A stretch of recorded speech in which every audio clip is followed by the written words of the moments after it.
Siku za nyuma mchungaji wetu alisema kuhusu malinye mbili. Alikwambia kuna linye moja ambayo inaitwa vertical. Hii inahusiana mwanadamu na Mungu. Na akasema kuna linye nyingine ambayo iko horizontal ambayo inahusiana mwanadamu na mwanadamu mwingine. Na akatuambia fanya nguvu uboreshe uhusiano wako na Mungu. Na pia akatuambia watu wako siwategemee.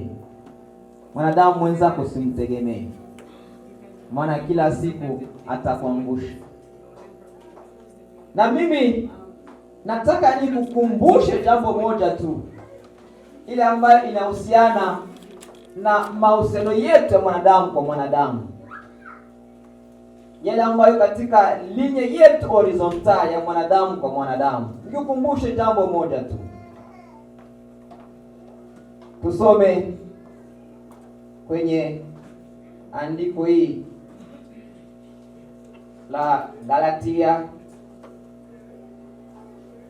wa Galatia sura ya 5, tusome verse ya 22 na ile ya 23.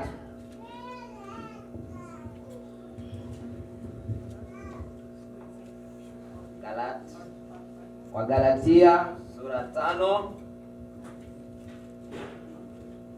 22 na ile ya 23, ambaye nasema hivi: lakini tunda la Roho ni upendo, furaha, amani, uvumilivu, utu wema, fadhili, uaminifu, upole, kiasi. Juu ya mambo kama hayo hakuna sheria. Bwana Yesu asifiwe. Tunda la Roho ni upendo, ni furaha, ni amani, ni uvumilivu, ni utu wema, ni fadhili, ni uaminifu, upole na kiasi. Siwezi leo kuzungumza kuhusu tunda yote 9, lakini nitazungumzia tunda moja tu ambayo ni ya uvumilivu. Na huo uvumilivu wa leo utazungumzia ni uvumilivu wa viwango vya juu. Nitasema kuhusu uvumilivu wa viwango vya juu. Na huu uvumilivu wa viwango vya juu haupatikani popote pale, lakini umepatikana katika roho ya Mungu.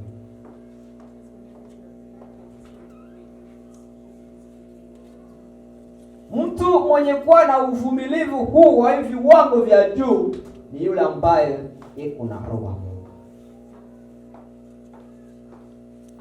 Kila mwanadamu amezaliwa na wanasemanga na makalite. Kila mwanadamu anazaliwa na makalite yaliyo ndani mwake.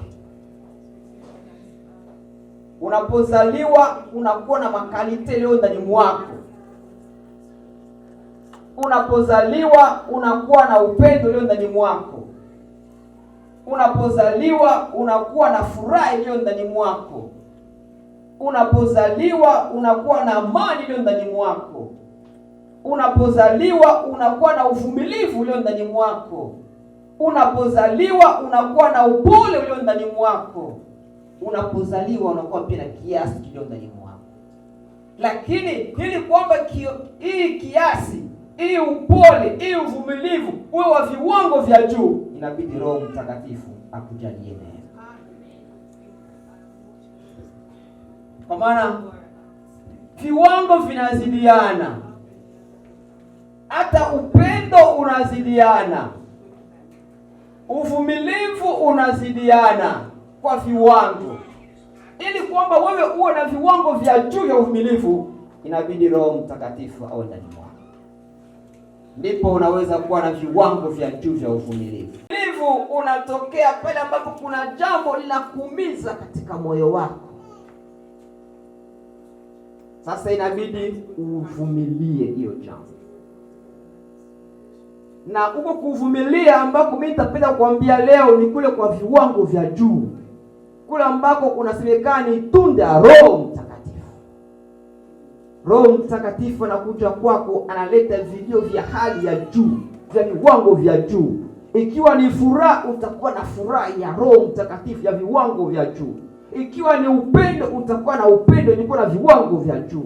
Ikiwa ni uvumilivu, utakuwa na uvumilivu wenye kuwa na viwango vya juu. Bwana Yesu asifiwe.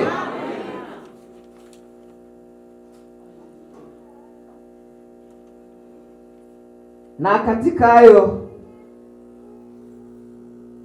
tutajifunza hali mbili tu kwa leo, ambayo inaweza kuwa na mtu mwenye kuwa na viwango vya juu vya uvumilivu. Hali mbili. Mtu mwenye viwango vya juu vya uvumilivu, hali yake ya kwanza ni kama hii: hali ya kutokulipa kisasi. Mtu mwenye uvumilivu wa viwango vya juu, hali yake ya kwanza ya kutokulipa kisasi.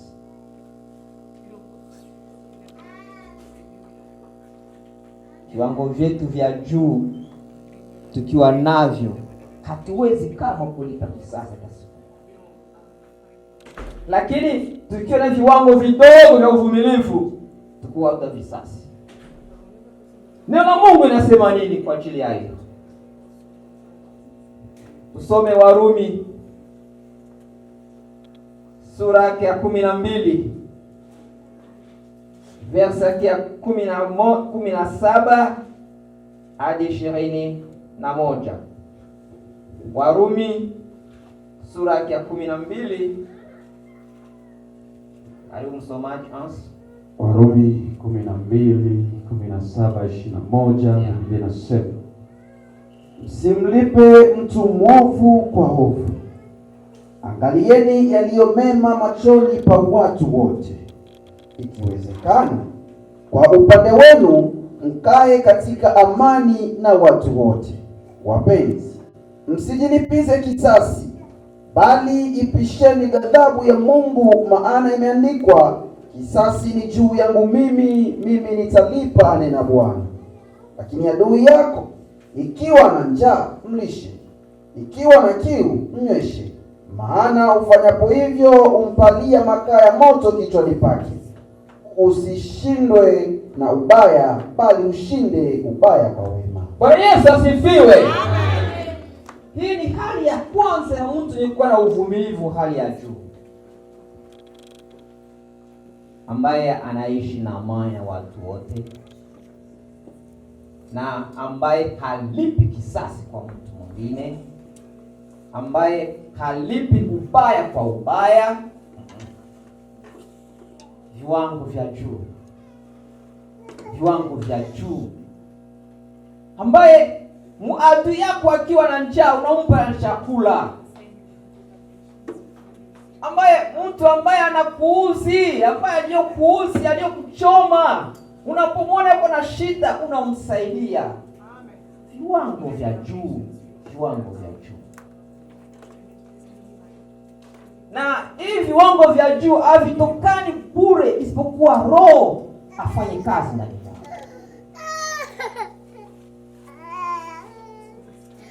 Neno la Mungu linasema tusilipe kisasi, lakini tumwachie kisasi Mungu.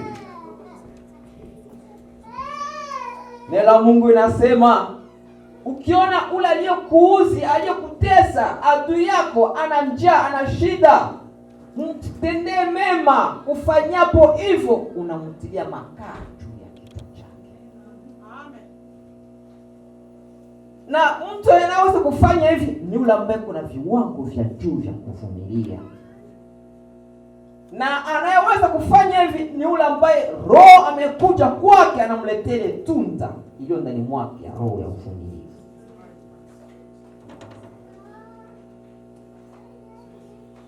Katika hayo nitapenda leo tujifunze mtu mmoja ambaye kwake hii uvumilivu ilionekana. Samuel wa kwanza sura ya 24. Tusome pale pa verse ya 9 hadi 13. Ansa karibu kutusomea. Samuel wa kwanza 24:9 hadi 13.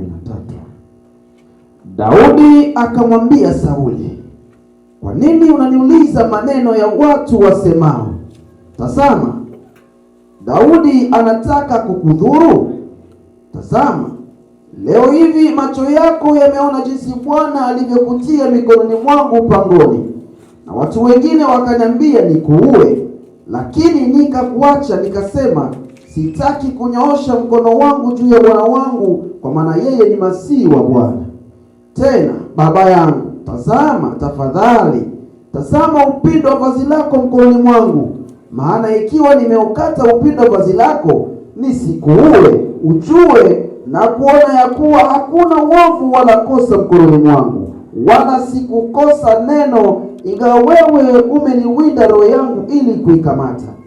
Bwana akatuamue mimi na wewe, na Bwana anilipizie kisasi changu kwako, lakini mkono wangu hautakuwa juu yako, kama vile walivyosema watu wa kale katika mithali yao, katika waovu utoka uovu, ila mkono wangu hautakuwa juu yako. Bwana Yesu asifiwe. Daudi anaanza kusema, kwa nini unasikiliza watu mfano? Kusikiliza maneno ya watu takufanya ushinde kuvumilia. Kusikiliza watu wanasema nini kwa ajili ya wewe na ule fulani, utashindwa kuwa na uvumilivu alikuwa na viwango. Sikiliza roho wako anasema nini na wewe, sio kusikia maneno ya watu wanavyosema.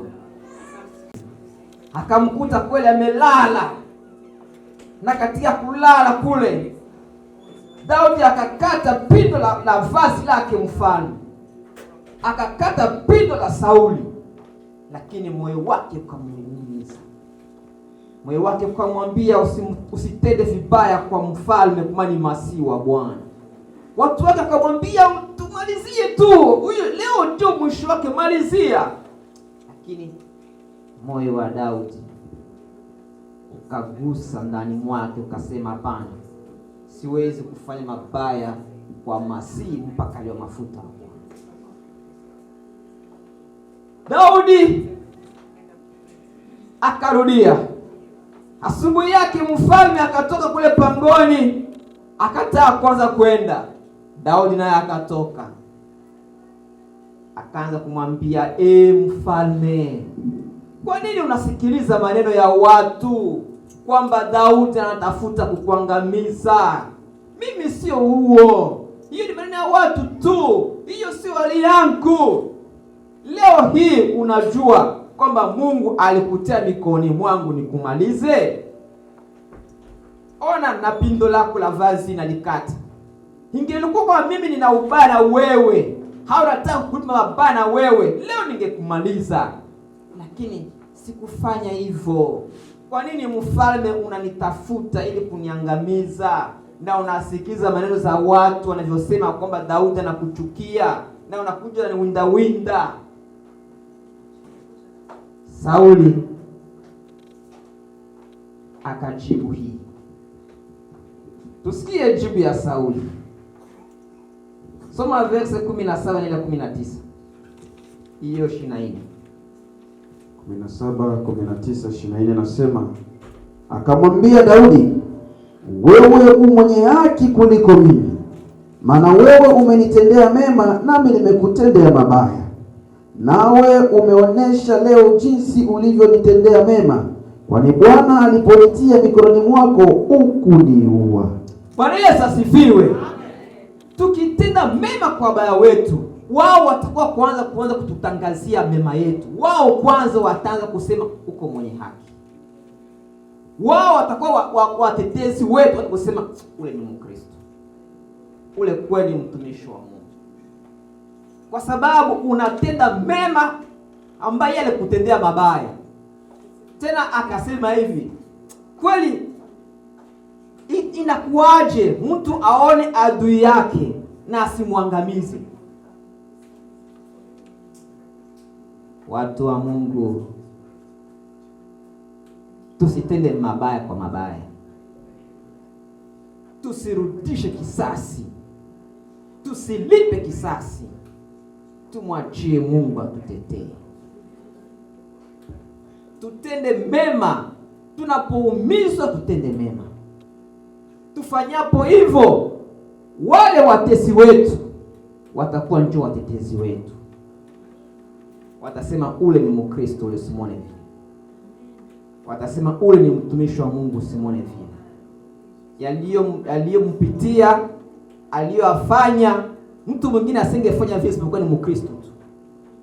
Lakini tunaposhindwa, tunapolipa mabaya kwa mabaya, wale wanageuka kuwa watu wetu kutusema na kusema usimuone vile. Wapi? Usimuone anasimama mbele. Wapi? Kwa sababu mabaya kwa mabaya.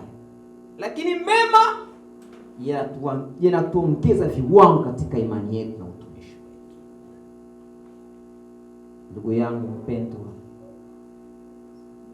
usilipe mabaya, usirudishe kisasi.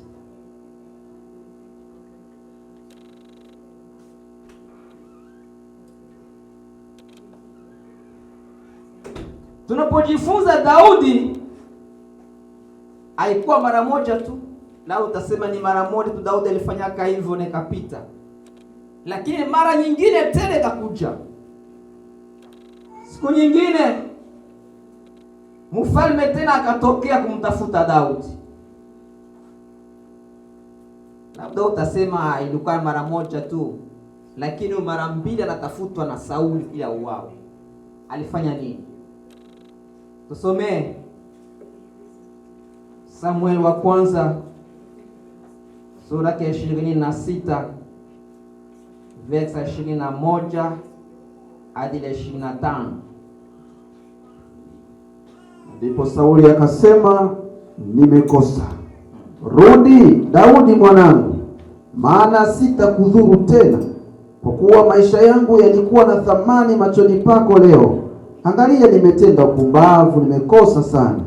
Daudi akajibu akasema, litazame fumo hili, mfalme. Kijana mmoja na avukie huku alitwaye. Bwana umlipa kila mtu kulingana na haki na uaminifu wake. Maana Bwana amekutia mikononi mwangu leo, nami nilikataa kunyosha mkono wangu juu ya masihi wa Bwana. Tena angalia, kama vile maisha yako yalivyokuwa thamani machoni pangu, kadhalika na maisha yangu na wewe na thamani machoni pa Bwana, akaniokoe katika shida zote. Ndipo Sauli akamwambia Daudi, ubarikiwe Daudi mwanangu, utatenda mambo makuu, tena hakika yako utashinda. Basi Daudi akaenda zake, Sauli naye akarudi kwao. Bwana Yesu asifiwe. Kila mara nasema hivi, tunapotenda mema kwa watesi wetu, wanageuka kwanza kutubariki. Mtesi anaanza kukubariki, anaanza kukuombea mema, anaanza kukubariki wewe ambaye umetenda mema, yeye alipotenda mabaya. Hii ilitokea siku nyingine tena. Sauli katika moyo wake wa kumtafuta kumuua Daudi, akamwendea kumtafuta muue Daudi. Akafika kwenye jangwa, kwenye mlima, akalala huko akisubiri kwamba asubuhi aende amtafute Daudi. Na hiyo usiku alipolala, Daudi naye akaambiwa kwamba mfalme amelala kando.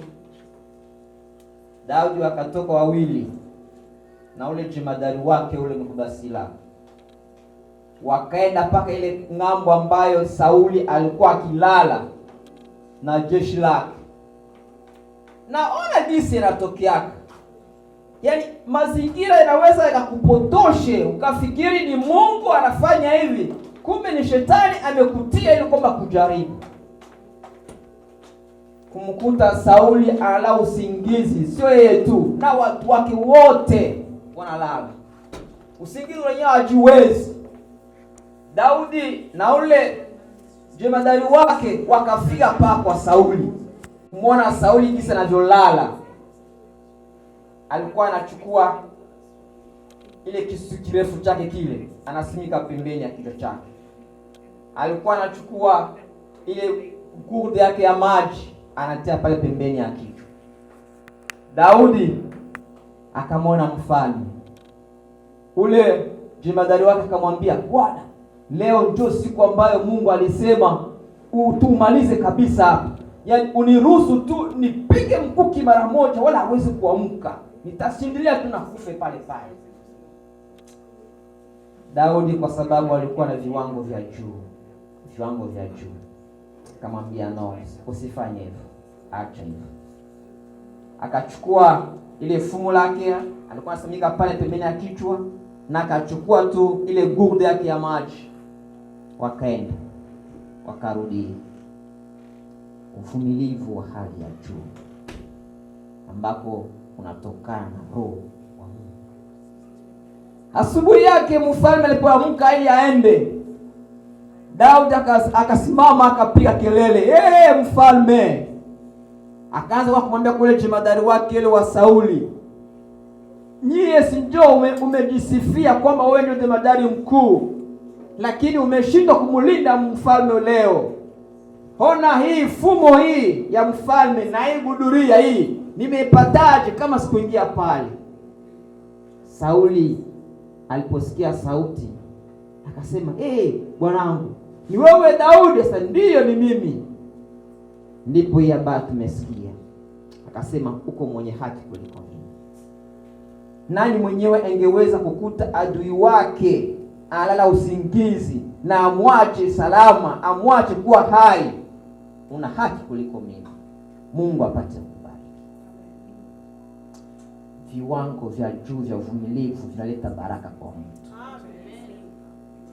Viwango vya juu vya uvumilivu vinafanya tunapokea baraka kwa watesi wetu. Kama tunao viwango vya juu vya kuvumilia watesi wetu, wanageuka kwa kutombea baraka, kumwambia najua utakuwa mfalme, na kama utakuwa mfalme najua uhai wangu utaona kwa thamani kwako. Watu pia wanatuombea mafanikio katika maisha yetu tunavyotendea mema, wao wanapotumiza. Lakini tukilipa mabaya kwa mabaya, wanakuwa watesi wetu daima katika maisha yetu. Mungu kwa siku ya leo anapenda kukufundisha viwango vya juu vya uvumilivu. Ili kwamba uwe na viwango vinahitajika vya juu. Ukiona mtesi wako ana njaa, mpe chakula kule. Ukiona mtu ambaye alikuuzi, si tutoka mtesi wa kukuua, na utasema mimi sina mtu akunyua, sawa. Lakini unaweza kuwa na mtu ambaye alikuuzi. Unaweza kuwa na mtu ambaye alikuuzi. Mtu alikuuzi, alikusema mabaya na ukakasirika. Na katika ukasirika unaamua kutokumsemesha. Unalipa kisasi ya kutokumsemesha mtu. Kwa sababu alikusema, ulisikia. Kuna kusikia na kuna kusema kwa mtu alikusema tu. Nimesikia alikusema, nasikia alikusema. Na wewe kwa hasira na mimi sitakusemesha tena. Na kuna kwingine unasikia live, mtu anakusikia anakuambia kwa live. Utafanya nini? Inahitajika vile viwango vya nini? Vya juu. Inahitajika viwango vya juu ili kwamba upate kuvumilia yale ambayo yanaumiza moyo. Na hautayaweza yote kama haukuhitaji msaada Roho Mtakatifu akusaidia. Inahitaji kuomba nguvu za Mungu zije juu yako ili kusaidie kwamba upate kuwa na viwango vya juu vya kuvumilia. Mtu anakusema tu kwa maneno, na wewe kwa kurudisha mabaya, si msemeshi tena. Mtu tu mke na mume anaomba chakula inachelewa, sitakula tena. Ni visasi. Viko vidogo lakini mbele za Mungu ni visasi. Mtu alikupigia simu au kupokea simu kwa wakati, sitampigia tena. Visasi vidogo ambavyo tunajichukulia vinakuwa vinatosha kwamba tunarudisha mabaya kwa mabaya.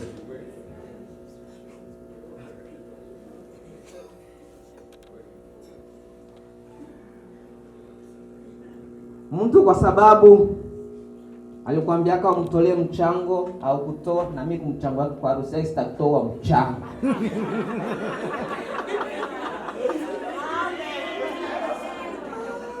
Alikwambia kama njoo nipikie, siko kwendaka na mimi kwa sitampikia. Visasi, tunachochana visasi kwa visasi. Mwenye kuwa na uvumilivu halipi kisasi hata moja. Kama mwenzako akutolea hiyo siku, wewe mtolee tu. Biblia inasema ufanyapo hivyo unamtilia makaa juu ya moto wake. Atakuwa anasema lakini bwana huyu mimi sikumtoleaka, kila kisi alimtolea. Inakuwa kile mwiki inakuwa inamkunja ndani mwake. Mama huyu mimi sikutoa hata kwake, kila kisi alimtolea. Inakuwa inamgusa ndani mwake na atakubariki. Sasa ule ni mtumishi wa Mungu. Amen. Lakini tukisema potelea mbali, tunashindwa na uvumilivu hadi juu. Uvumilivu wetu unakuwa pia na viwango. Ndiyo una uvumilivu lakini vya viwango vidogo. Lakini kama utakuwa na uvumilivu wa viwango vya hali ya juu, utakuwa unajua kuvumilia, hauti mabaya kwa mabaya. Utakuwa mpenda mema na utakuwa unabarikiwa na utakuwa Mkristo ulio kamili.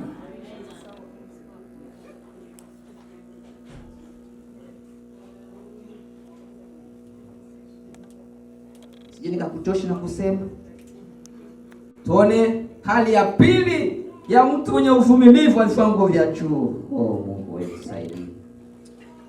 Hali yake ya pili, kalite yake ya pili ni ya kusamehe. Hali ya kusamehe hii ndio inatushinda wengi. Kusamehe ndio kunatushinda wengi. Na tutajifunza tu Sauli tu. Tutapata mfano kwa Sauli. Sijui Daudi ni kwa sababu roho wa Mungu alikuwa juu yake, akampatia hii tunda uvumilivu tena wa hali ya juu. Tuone ilikuwaje siku ile Daudi alivyofanya. Tusome Samueli wa pili sura ya 16. Tusome ile verse ya 7 hadi ya 13. Tusikie ilikuwaje siku ile kwa Daudi. Samueli wa pili 16:7 hadi 13. Biblia inasema, na Shimei alipolahani alisema hivi, nenda zako ewe mtu wa damu, ewe mtu usiyefaa. Bwana amerudisha juu yako damu yote na nyumba ya Sauli ambaye umetawala badala yake. Naye Bwana ametia ufalme katika mkono wa Absalomu mwanao. Kisha angalia, wewe umetwaliwa katika uovu wako mwenyewe, kwa sababu umekuwa mtu wa damu. Ndipo Abishai mwana wa Seruya akamwambia mfalme, mbona mbwa mfu huyu amlaani mfalme bwana wangu? Na nivukeje na kusii nikaondoe kichwa chake? Mfalme akasema, nina nini na nyinyi, enyi wana wa Seruya? Kwa sababu yeye analaani, na kwa sababu Bwana amemwambia mlaani Daudi, basi ni nani atakayesema mbona umetenda haya? Daudi akamwambia Abishai na watumishi wake wote, angalieni, huyu mwanangu aliyetoka viunoni mwangu anautafuta uhai wangu, sembuse mmeamini huyu. Mwacheni alaani, kwa sababu Bwana ndiye aliyemwagiza. Labda Bwana atayaangalia mabaya yaliyonipata, naye Bwana atanilipa mema kwa sababu ya kunilaani kwake leo. Basi akaendelea njiani Daudi na watu wake. Shimei naye akaendelea juu ya ubavu wa kile kilima na kumkabili, huku akiendelea kulaani, akimtupia mawe na kurusha mavumbi. Amen. Amen. Bwana Yesu asifiwe. Daudi huyu ana mazuri ambayo alitenda. Katokea siku nyingine mtoto wake Absaloma alipotafuta kukaa kwenye kiti chake cha ufalme cha babake Daudi. Daudi akakimbia mtoto yake kwa kuzaa, akakimbia. Na katika kukimbia, alipokuwa akienda alikimbia, kukatokea huyu Shimei ambaye alikuwa ni mtoto wa Sauli. Mtoto wa Sauli. Alivyotokea akaanza kumlaani Daudi. Nenda huko. Wende huko, wewe mtu wa damu. Wewe muuaji wewe. Najua kaosha kwa watu wengi sana wewe, wende huko. Balisha kufukuza kule ndio kulozi, nenda huko. Hakiwa kimulani na kimulani. Ule jamaa dada akamwambia, "Mfalme, niruhusu nivuke tukole mkate ule mbwa mfu kichwa." Kwa nini ataendelea kumlani mwanangu mfalme? Usikia maneno za watu ni vibaya. Acha kusikia maneno za watu. Ule mama fulani anakusemaka sana. Ule alikusema sana, itakuchonganisha wewe na mtu mwenzako. Daudi akamwambia, "Acha, usifanye hivyo. Mbona au mtoto wangu mwenyewe ndio ananifanya nikimbie? Alafu ule, acha tu. Mungu anasikia anayofanya. Labda Mungu atanionea huruma kwa yale ambayo anifanya, Mungu anipe mema." Huyo Shimei akaendelea, akamfuata, kumrushia toka na vumbi. "Wende huko, mtu wa damu wewe, ulinyang'anya ufalme wa baba yangu kwa nguvu. Leo Mungu analipa ufalme wa baba yangu. Wende huko, wende huko, wende huko."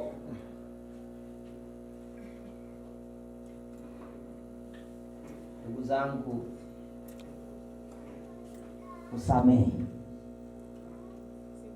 kusamehe. Mtu anakusema mabaya, samehe. Unasikia mtu anakusema, banakuletea habari mama fulani alikusema, samehe. Unasikia ule alikusema, samehe. Hii ni viwango vya nini? Vya juu. Hauwezi kuwa na moyo kusamehe kama haujakuwa na neema ya viwango vya juu.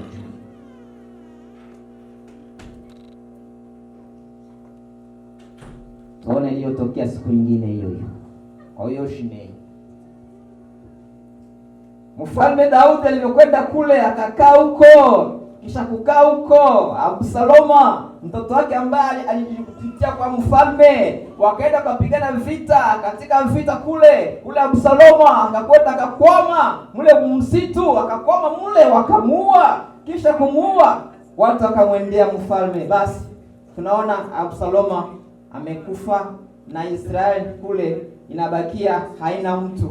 Basi njoo Daudi, urudie katika ufalme wako tena.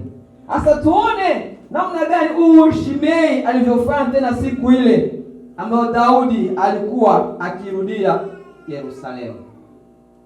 Soma kwa hiyo Samueli wa pili sura ile ya 19, soma verse ya 18 na ile ya 23. Shimei alifanya nini? 19:18-23. Tena ikavuka mashua ili kuwavusha jamaa na mfalme na kufanya yaliyoyaona kuwa mema. Ndipo Shimei mwana wa Gera akamwambukia mfalme alipokuwa amevuka Yordani.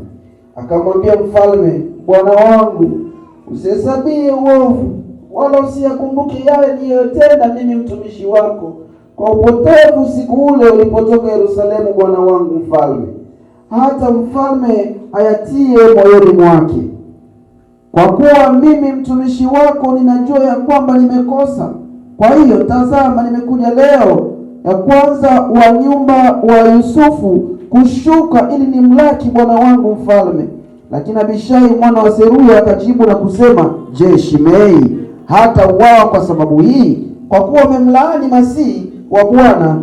Lakini Daudi akasema, mimi ni nani nanyi, enyi wana wa Seruya, hata umekuwa adui zangu leo? Je, atauawa mtu yeyote leo katika Israeli? Kwa maana sijui mimi leo ya kwamba ndimi mfalme juu ya Israeli. Kisha mfalme akamwambia Shimei, utakufa. Mfalme akamwapia. Amen. Amen. Bwana Yesu asifiwe. Amen. Ujanja wa Shimei. Mfalme alipotaka kwanza kurudia ili aikae katika ufalme wake, Shimei akasikia sema, Daudi anarudia. Anakwenda mbio wa kwanza kumlaki na kumwangukia kumagoti, mfalme nihurumie. Nalikosa kweli siku ile, nalifanya katika upumbavu, nikaanza ukulaani, nikaanza kukurushia vumbi na mawe. Naona tena leo mimi ndio wa kwanza kuja mbele yako ya kukulaki. Naomba unihurumie. Yule alikuwa askari wa Daudi akasema, jamani, sijui kama kweli leo Shimei hatakufa. Watu wanatusukuma kufanya mabaya, watu tu. Kama utakuwa unasikiliza mambo ya watu, utakuwa unakosana wengine watu bure tu kuwasikiliza wao. Akasema, sijui kama leo hii Shimei hawezi kufa. Alichokuwa kimlani kufanya siku ile. Daudi kwa sababu alijaliwa neema ya viwango vya juu vya uvumilivu, akamwambia, mwache. Kwa maana mimi sikujua kama leo hii nitakuwa mfalme. Na hakutakufa mtu leo hii, mtu awawe leo hii. Mwache tu. Daudi akamwapia Shimei kwamba hautakufa. Na Shimei siku ile hakufa. Mtu mwenye viwango vya juu anajua kusamehe waliotukosea. Na hii ndio inasema Biblia. Biblia inatuambia hivi. Tusome Mathayo 6:12. Mathayo 6:12.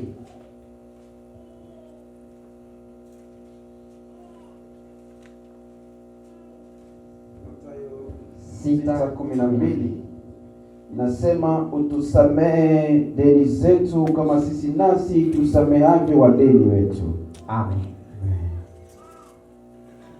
Tusamehe deni zetu. Ni mabiblia zinapishana. Kuna wengine nasema tusamehe maovu yetu, wengine nasema tusamehe dhambi zetu. Sasa na equation iko hivi. Mungu ili apate kusamehe, kwanza wewe usamehe wale ambao waliokukosea. Kama wewe ukisamehe waliokukosea, Mungu naye anasamehe. Na kama wewe waliokukosea au wasamehe, ina maana pia na Mungu naye hawezi kusamehe. Ndivyo equation mbele za Mungu. Kwa maana ni equation kwamba wewe kwanza utangulie kusamehe waliokukosea. Na ukishasamehe waliokukosea, Mungu naye anakusamehe. Na kama ukishinda kuwasamehe hawa, na Mungu naye hawezi kusamehe. Neno la Mungu alijipingi, linabaki kuwa lenye haki. Na kama liko lenye haki, Mungu anapenda tutembee katika utakatifu wa viwango vya juu.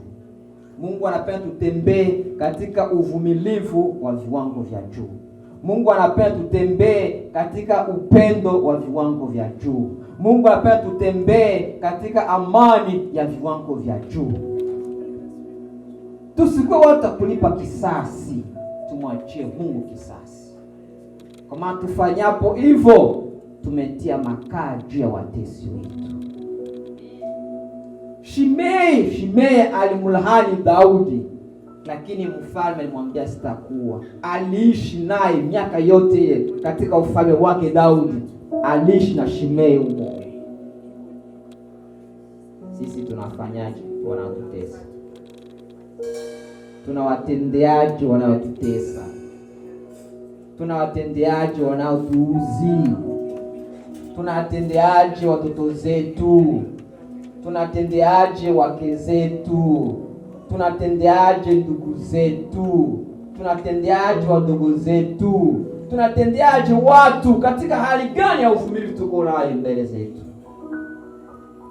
Roho Mtakatifu anapenda kukumbusha kwa siku ya leo kwamba uvumilivu wako uwe wa viwango vya juu, ili kwamba uitwe na Mungu, na Mungu atubariki. Amen.